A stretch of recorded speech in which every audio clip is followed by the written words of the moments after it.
ಭಾರಿ ತಿಳ್ಕೊಂಡಿದ್ಯಾ, ಪರವಾಗಿಲ್ಲ. Very good. Appu sir, ಹಾ ಮೌರ್ಯ ಸಿನಿಮಾದಲ್ಲಿ ಹಾ ನಾಯಕಿಯ ಪಾತ್ರದ ಹೆಸರೇನು? ಅಯ್ಯೋ, ಪಟಾರ್ ಅಂತ ಹೇಳ್ಬೇಕು. ನಾಯಕಿ ಯಾರೊಂದು ಗೊತ್ತು, ಹೆಸರು ಮರ್ತೋಗ್ಬಿಟ್ಟಿದ್ರು. ಮೀರಾ ಜಾಸ್ಮಿನ್ ಆಕ್ಟ್ ಮಾಡಿದ್ರು. ನಾಯಕಿಯ ಪಾತ್ರದ ಹೆಸರು. ಪಾತ್ರದ ಹೆಸರು ಸರ್ ನಾ ಹೇಳ ಹೇಳಿ please. Advani Alimelu Devi. Thank you. Sir Meera Jasmine ಅವರಿಗೆ ಇದು ಮೊದಲ ಕನ್ನಡ ಸಿನಿಮಾ. ಅಪ್ಪು ಅವರು ಈ ಚಿತ್ರದಲ್ಲಿ ಮನು ಅನ್ನೋ ಕ್ಯಾರೆಕ್ಟರ್ ಅಭಿನಯಿಸಿದ್ದಾರೆ. ಅಷ್ಟೇ ಅಲ್ಲ ಸರ್, ಇದು ಅಕ್ಟೋಬರ್ 22, 2004 ತೆರೆ ಕಾಣಿಸ್ತು. ನಿಮಗ್ ನೆನ್ಪಿತ್ತಾ ಇದು ರಿಲೀಸ್ ಡೇಟ್? ಪರವಾಗಿಲ್ಲ, ಬಾರಿ ತಿಳ್ಕೊಂಡ್ರೆ ನಮ್ Kanchana. Very good, very good. Appu ಅವ್ರಿಗೆ ನೆಕ್ಸ್ಟ್ ಕ್ವೆಶ್ಚನ್. ಜಾಕಿ ಸಿನಿಮಾದಲ್ಲಿ ನೀವು ಒಂದು ಪೊಲೀಸ್ ಸ್ಟೇಷನ್ ಅಲ್ಲಿ ಮಲ್ಕೋತೀರಾ. ಹೌದು. ಆ ಪೊಲೀಸ್ ಸ್ಟೇಷನ್ ಯಾವ ಏರಿಯಾದು? City market, Kalasi point. Correct. ಮುಂದೆ ಕೇಳ. ಆಕ್ಚುಲಿ ಏನಾಯ್ತು ಅಂದ್ರೆ ಅಪ್ಪು ಸರ್, ಅವತ್ತು ನಾನು ಜಾಕಿ ಸಿನಿಮಾ ನೋಡೋದಕ್ಕಿಂತ ಹೋಗಿದ್ದೇನೆ. ಥಿಯೇಟರ್ ನಾನು ಪಕ್ಕ ನೋಡ್ತೀನಿ, ಫುಲ್ ಉತ್ತರ ಕರ್ನಾಟಕದವರೇ ಕೂತ್ಕೊಂಡಿದ್ದಾರೆ. ಅವ್ರು ಒಂದ್ ಲೈನ್ ಹೇಳಿದ್ರು ನೋಡಿ, ನಿಮ್ ಡ್ಯಾನ್ಸ್ ನೋಡಿ, ಆಹಾ ಖಡಕ್ ರೊಟ್ಟಿ ಹಸಿ ಮೆಣಸಿನ್ಕಾಯಿ ಚಟ್ನಿಗೆ ಬೆಣ್ಣೆ ಹಾಕೊಂಡು ತಿನ್ನಂಗೈತ್ ನೋಡಿ, ಜಬರ್ದಸ್ತ್ ಡ್ಯಾನ್ಸ್ ಅಂತ ಹೇಳಿ. ಸೂಪರ್ ಸರ್, ಅದು ನೋಡಿ ನಾನು ಫೀಲ್ ಆಗ್ಬಿಟ್ಟೆ ಸರ್. Thank you. ಇದು ಅಪ್ಪು ಅವರ 15ನೇ ಸಿನಿಮಾ. Thank you. ಅದೊಂದು ಈ ಸಿನಿಮಾ ಮಾರ್ಚ್ 3, 2010 ಸ್ಟಾರ್ಟ್ ಆಯ್ತು. ಅಕ್ಟೋಬರ್ 14, 2010 ತೆರೆ ಕಾಣುತ್ತೆ. ಈ ಸಿನಿಮಾದಲ್ಲಿ ಅಪ್ಪು ಸರ್ ಜೊತೆ ಭಾವನಾ ಅವರು ಹೀರೋಯಿನ್ ಆಗಿ ಅಭಿನಯಿಸಿದ್ದಾರೆ. ಈ ಸಿನಿಮಾದ ಪ್ರೊಡ್ಯೂಸರ್ ಪಾರ್ವತಮ್ಮ ರಾಜ್ಕುಮಾರ್ ಅವರು, ಡೈರೆಕ್ಟರ್ ಸೂರ್ಯ ಅವರು, ವಿ ಹರಿಕೃಷ್ಣ ಅವರು ಮ್ಯೂಸಿಕ್ ಮಾಡಿದ್ದಾರೆ.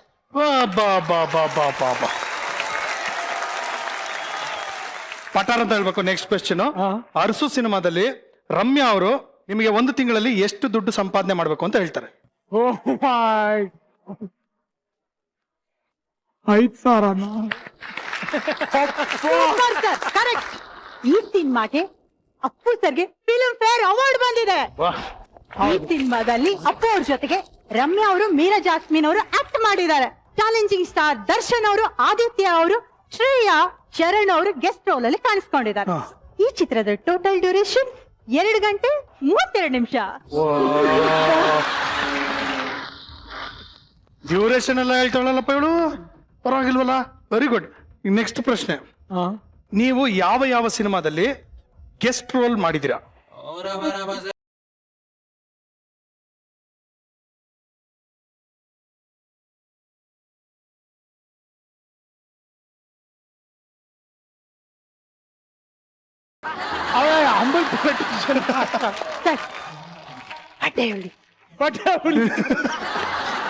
ಹಾಗೆ ಸರ್,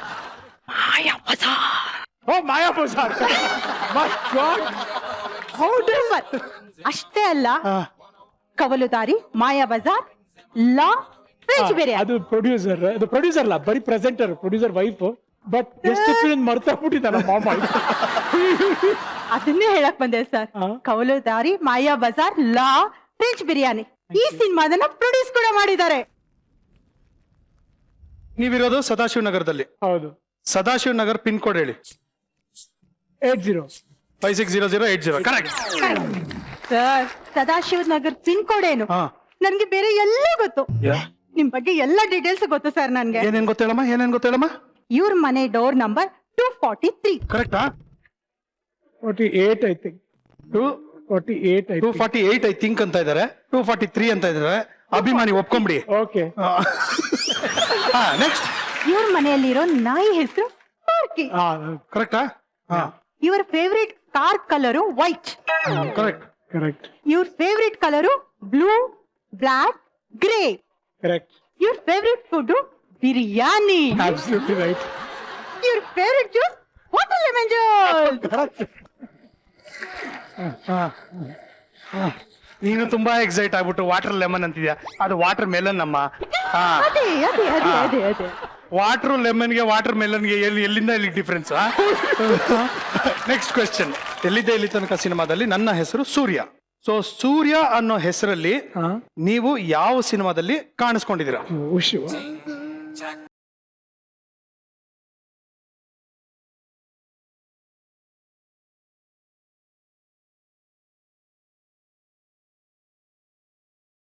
ನೀವ್ ಹೇಳಿ ಹೇಳಿ ನಾನೆಲ್ಲ ದೊಡ್ಡ ಮನೆ ಹುಡುಗ. ಅಷ್ಟೇ ಅಲ್ಲ, ನಾನು ಅಪ್ಪು ಸರ್ ಎಲ್ಲಾ ಸಿನಿಮಾ ಪಾತ್ರದ ಹೆಸರು ಹೇಳ್ತೀನಿ. ಹೇಳಮ್ಮ ನೋಡೋಣ. ಅಪ್ಪು ಸಿನಿಮಾದಲ್ಲಿ ಅಪ್ಪು, ಹಾ.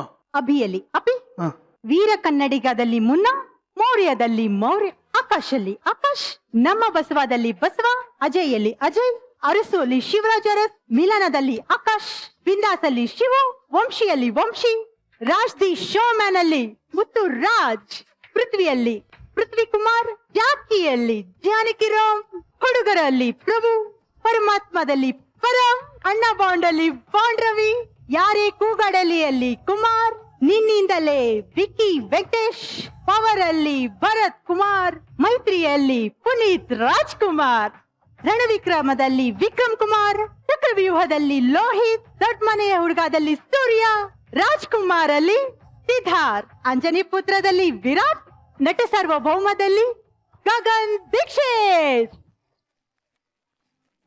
ಅಷ್ಟೇ ಅಲ್ಲ, ನೆಕ್ಸ್ಟ್ ರಿಲೀಸ್ ಆಗ್ತಾ ಇರೋ ಯುವರತ್ನದಲ್ಲಿ ಯುವರಾಜ, ಜೇಮ್ಸ್ ಅಲ್ಲಿ ಜೇಮ್ಸ್. ಅಪ್ಪ ಸರ್, ಈಗ್ಲಾದ್ರೂ ಒಪ್ಕೊಂತೀರಾ ನಾನು ಇಷ್ಟು ದೊಡ್ಡ ಅಭಿಮಾನಿ ಅಂತ? Biggest fan.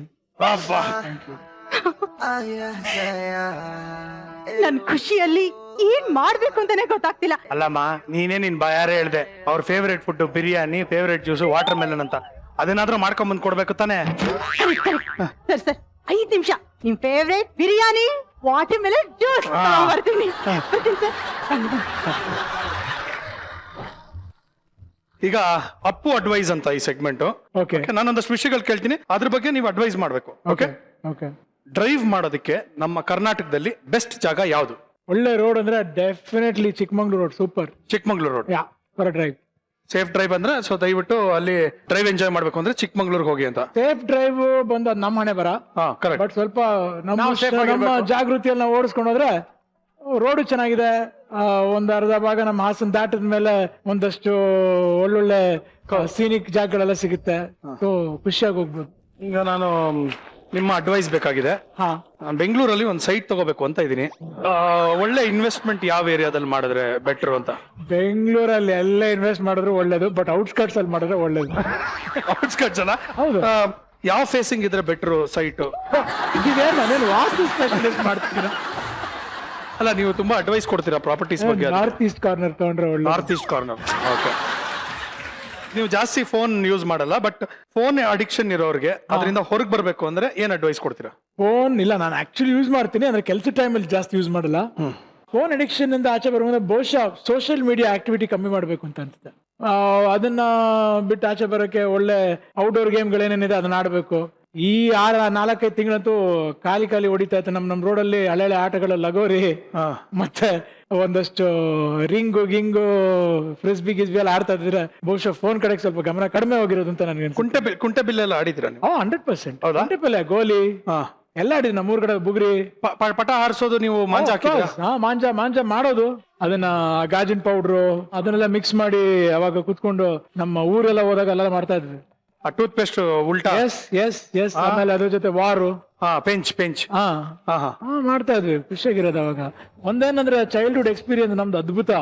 ವರ್ಷಕ್ಕೆ 2 ತಿಂಗಳು ನಮ್ ಗಾಜನೂರಲ್ಲಿ ಫಸ್ಟ್ ಕ್ಲಾಸ್ ಆಗಿ ನಮ್ಮ ಎಲ್ಲಾ ರಿಲೇಟಿವ್ಸ್ ಗಳ ಜೊತೆ, ನನಗಿರೋ ಕೆಲವು ಚೈಲ್ಡ್ಹುಡ್ ಫ್ರೆಂಡ್ಸ್ ಈಗಲೂ ಪರಿಚಯ ಇದಾರೆ, ಅವ್ರಗಳ ಜೊತೆ ಎಲ್ಲ ಚೆನ್ನಾಗಿ ಕಾಲ ಕಳೀತಿದ್ವಿ. ಒಳ್ಳೆ ಲೈಫ್ ಅದಂತೂ amazing. So basically Appu advice ಏನು ಅಂದ್ರೆ, ನಮ್ಮ ಹಳೆ ಆಟಗಳೇನಿತ್ತು, ಈ ಬುಗುರಿ, ಗಿಲ್ಲಿ ದಾಂಡ್ಲು, ಗೋಲಿ ಆಟ ಆಡಿ ಅಂತ. ಗಾಳಿಪಟ ಆರಿಸೋದು, ಲಗೋರಿ ಗಿಗೋರೆಲ್ಲ ಸಖತ್ ಆಟ. ಪ್ಯೂರ್ ಚೈಲ್ಡ್, ಜೂಟಾಟ, ಐಸ್ ಅಂಡ್ ಸ್ಪೈಸ್, ಮರ್ಕೋತಿ. ಎಲ್ಲಿ ಮರ್ಕೋತಿಗಳಾಗಕ್ ಮರಗಳ ನೆಟ್ರಿ ಚೆನ್ನಾಗಿ ನೆಡ್ಬೇಕೀಗ. ಇವಾಗೆಲ್ಲ ನಾವು ಮನೆ ಕೋತಿ ಆಗ್ಬಿಟ್ಟಿದ್ವಿ. ಮನೆ ಕೋತಿ. ಓಕೆ, ಕರ್ನಾಟಕದಲ್ಲಿ ಬೆಸ್ಟ್ ಬಿರಿಯಾನಿ ಎಲ್ಲಿ ಸಿಗುತ್ತೆ? ಇದು ತುಂಬಾ ಕಷ್ಟವಾದ ಕ್ವಶನ್. ಯಾಕಂದ್ರೆ ನನಗ್ ತಿಳಿದ ಮಟ್ಟಕ್ಕೆ ಬಹುಶಃ ಕರ್ನಾಟಕದಲ್ಲಿ ಎಲ್ಲ ಅವ್ರವ್ರದೇ ಆದಂತ ಊರುಗಳಲ್ಲಿ, ಚಿಕ್ಕೂರ್ ಇರ್ಬೋದು, ಟೌನ್ ಇರ್ಬೋದು, ಡಿಸ್ಟ್ರಿಕ್ಟ್ ಲೆವೆಲ್ ಇರ್ಬೋದು, ಬೆಂಗಳೂರು, ದಾವಣಗೆರೆ, ಚಿತ್ರದುರ್ಗ, ಬೆಳಗಾಮು, ಹುಬ್ಳಿ, ಧಾರವಾಡ, ಹೊಸಪೇಟೆ, ಹೊಸಕೋಟೆ, ಎಲ್ಲಾ ಕಡೆನೂ ಅವ್ರದೇ ಆದಂತ ಮಂಡ್ಯ, ನಮ್ಮ ಕೆಲವು ಹೋಟ್ಲ್ಗಳ ಹೆಸರು ಇನ್ ಕೆಲವರು ಹೋಟ್ಲ್ ಹೆಸರಿಲ್ಲ ಅಂತ ಬೇಜಾರು ಮಾಡ್ಕೋತಾರೆ. ನನಗೆ ಮಿಲಿಟರಿ ಹೋಟೆಲ್ ಬಿರಿಯಾನಿ, ಲೋಕಲ್ ಬಿರಿಯಾನಿಗಳಂದ್ರೆ ಸಿಕ್ಕಾಪಟ್ಟೆ ಇಷ್ಟ. ಆಕ್ಚುಲಿ ಅಪ್ಪಾಜಿ ಅವರಿಂದ ಒಂದು ಹೋಟೆಲ್ ತುಂಬಾ ಫೇಮಸ್ ಆಯ್ತು, ಭುವನೇಶ್ವರ್. ಮೈಸೂರ್ಗೆ ಹೋದಾಗ ಹನುಮಂತು ಇರ್ಬೋದು, ಹನುಮಂತು ಪಲಾವ್ ಇರ್ಬೋದು, ಮತ್ತೆ ತೇಗು ಮೆಸ್ ಇರ್ಬೋದು. ಬೇಸಿಕಲಿ ಅಪ್ಪು ಅಡ್ವೈಸ್ ಏನು ಅಂದ್ರೆ ಎಲ್ಲೇ ಹೋದ್ರು ಒಳ್ಳೆ ರುಚಿಯಾದಂತ ಊಟ ಸಿಗುತ್ತೆ, ಚೆನ್ನಾಗಿ ತಿನ್ಕೊಂಡು ಆರೋಗ್ಯವಾಗಿರಿ ಅಂತ. ಅಲ್ಲಿರೋ ಅಂತ ಲೋಕಲ್ ಹೋಟೆಲ್ಗಳು, ಅಲ್ಲಿ ಲೋಕಲ್ ಜನ ಸೇರಿದ್ರೆ ಹೇಳ್ತಾರೆ ಅಲ್ಲಿ ಕಾಫಿ ಅಲ್ಲಿ ಚೆನ್ನಾಗಿದೆ, ಲೋಕಲ್ ಅಲ್ಲಿ ಕೇಳ್ಬೇಕು, ಬಸ್ ಸ್ಟ್ಯಾಂಡ್ ಹತ್ರ ಅಲ್ಲಿ ಇಲ್ಲಿ ಹೋಗಿ ಅಲ್ಲಿ ಅಂಟ್ ಮಾಡ್ಕೊಂಡು ತಿನ್ಕೊಂಡ್ ಬರ್ಬೇಕು. ಶಾಬಾಷ್, ಸೂಪರ್ ಫುಡ್. ಸೂಪರ್. ಈಗ ಇದು ಬಹಳ ಪರ್ಟಿಕ್ಯುಲರ್ ಆಗಿ ಇಜಿಲಾ ಅವ್ರು ಕೇಳ್ತಿರುವಂತ ಪ್ರಶ್ನೆ, ಮದ್ವೆ ಆಗೋದಕ್ಕೆ ಕರೆಕ್ಟ್ ಏಜ್ ಯಾವ್ದು ಅಂತ. ಇಲ್ಲ ಏನ್ ಸರ್ ಇದು? ಅಲ್ಲ, ಎಂತ ಪ್ರಶ್ನೆ ಕೇಳ್ತಾರ, ನನ್ನ ಪ್ರಶ್ನೆ ಅನ್ಬಿಟ್ಟು ಅವ್ರು ಕೇಳ್ತಾರ ಪಾಪ ಅವ್ರಿಗೆ. 26-27ಕ್ಕೆ ಮದುವೆ ಆದ್ರೆ ಒಳ್ಳೇದು. 26-27ಕ್ಕೆ ಸರ್, 26-27ಕ್ಕೆ 26-27 ಸಲಿ ಅಲ್ಲ, 26-27 ವಯಸ್ಸಿಗೆ, ನಾಟ್ ನಂಬರ್ ಆಫ್ ಟೈಮ್ಸ್. ಅಲ್ಲ, ಒಂದ್ಸರಿನೋ 2 ಸರಿನೋ 3 ಸರಿನೋ 27. ಅದ್ ನಿಮಗ್ ಬಿಟ್ಟಿ ಸರ್, ನಿಮ್ ಕೆಪಾಸಿಟಿ. ಈಗ ಒಂದು ದೊಡ್ಡ ಪ್ರಾಬ್ಲಮ್ ಇದೆ, ಈ ಅಡ್ವೈಸ್ ನನಗೆ ಬೇಕಾಗಿರೋದು ಏನಂದ್ರೆ, ಬೆಳಗ್ಗೆ ಎದ್ದೇಳೋದ್ರಲ್ಲಿ ಸಿಕ್ಕಾಪಟ್ಟೆ ದೊಡ್ಡ ಸೋಂಬೇರಿ ನಾನು. ನಾನು ತುಂಬಾ ಜನ ಕೇಳಿದೀನಿ, ಇವಾಗ ಬೆಳಗ್ಗೆ ಎದ್ದೇಳ್ಬೇಕಂದ್ರೆ ಏನೇನ್ ಮಾಡ್ಬೇಕು, ಬೆಳಗ್ಗೆ ಎದ್ದ ತಕ್ಷಣ ಹೋಗಿ ಚೆನ್ನಾಗಿ ತಣ್ಣೀರ್ ಹಾಕೊಂಡ್ಬಿಡು, ಫ್ರೆಶ್ ಆಗ್ಬಿಡ್ತೀಯ. ಆಮೇಲೆ ಇಲ್ಲಾಂದ್ರೆ ಆಚೆ ಕಡೆ ಫ್ರೆಶ್ ಗಾಳಿಗೆ ಹೋಗ್ಬಿಡು, ನಿಂಗೆ ನಿದ್ದೆ ಹೋಗ್ಬಿಡುತ್ತೆ. ಇಲ್ಲಾಂದ್ರೆ ಎದ್ದು ಕೂತ್ಕೊಂಡು ಒಂದು 10 ನಿಮಿಷ ಧ್ಯಾನ ಮಾಡು, ಎಚ್ಚರ ಆಗ್ಬಿಡುತ್ತೆ. ಈ ತರದೆಲ್ಲ ಹೇಳ್ತಾರೆ. ಬಟ್ ನಾನು ಹೋಗಿ ಟ್ರೈ ಮಾಡಿದೀನಿ ಅದನ್ನ. ನಿದ್ದೆಯಿಂದ ಎದ್ದ ತಕ್ಷಣ ಹೋಗಿ ಚೆನ್ನಾಗಿ ಕಣ್ಣಿಗೆ ನೀರು ಹೊಡ್ಕೊಂಡ್ರೆ ಫ್ರೆಶ್ ಆಗ್ತೀನಿ, ಮತ್ತೆ ಫ್ರೆಶ್ ಆಗಿ ಬಂದು ಮಲ್ಕೊಂಡ್ಬಿಡ್ತೀನಿ. ಗಾಳಿಗೆ ಹೋದಾಗ ಫ್ರೆಶ್ ಗಾಳಿ ತಗೋತೀನಿ, ಮತ್ತೆ ಫ್ರೆಶ್ ಆಗಿ ಬಂದು ಮಲ್ಕೊಂಡ್ಬಿಡ್ತೀನಿ. ಸೊ ಈ ನಿದ್ದೆಯಿಂದ ಹೊರಗೆ ಬರ್ಬೇಕು ಅಂದ್ರೆ ಏನ್ ಮಾಡ್ಬೇಕು? ಇದಕ್ ನನ್ನ ಅಡ್ವೈಸ್ ಅಂದ್ರೆ, ಬಹುಶಃ ನೆಕ್ಸ್ಟ್ ದಿನ ಕೆಲಸ ಆದ್ರೆ ಆಟೋಮೆಟಿಕ್ ಆಗಿ ಎದ್ಬಿಡ್ತೀವಿ. ಕೆಲಸ ಅಲ್ದ್ರೆ ತೊಂದ್ರೆ ಇಲ್ಲ, ಟಿವಿ ಗಿವಿ ಹಾಕೊಂಡು ಆರಾಮಾಗಿ ಮಲ್ಕೊಳ್ಳೋದು. ಯಾಕೆ ಸುಮ್ಮನೆ ಹೇಳ್ಬೇಕಲ್ಲ? I love this. ಈ ತರನೇ ಅಡ್ವೈಸ್ ಬೇಕಾಗಿತ್ತು ನನಗೆ. ಒಳ್ಳೆ ಅಡ್ವೈಸ್ ಕೊಟ್ಟಿದ್ದಾರೆ, ಎಲ್ರು ಅದನ್ನ ಪಾಲಿಸ್ಬೇಕಾಗಿದ್ದೆ. ಏನು ಅಂದ್ರೆ, ರೆಸ್ಟ್ ವೈಲ್ ರನ್ ಮೈಲ್. ಸುಸ್ತಾಗಿದ್ರೆ ರೆಸ್ಟ್ ತಗೊಳ್ಳಿ, ಕೆಲಸ ಇದ್ದಾಗ ಕೆಲಸ ಮಾಡಿ ಅಂತ. ಅಮ್ಮ ತಿಳ್ಕೊ ತುಂಡಮ್ಮ, ಅಯ್ಯಮ್ಮ ಅದು ಬೇಡ ಬೇಡ, ನಾನು ಮೈಲ್ ಓಡಿ ಸಾಕಾಗೋಗಿದೆ, ಅದಕ್ಕೆ ತಿಂತಾನೆ ಇರ್ತೀನಿ ಅಂತ ತಿಂತಾ ಹೇಳ್ತಾರೆ.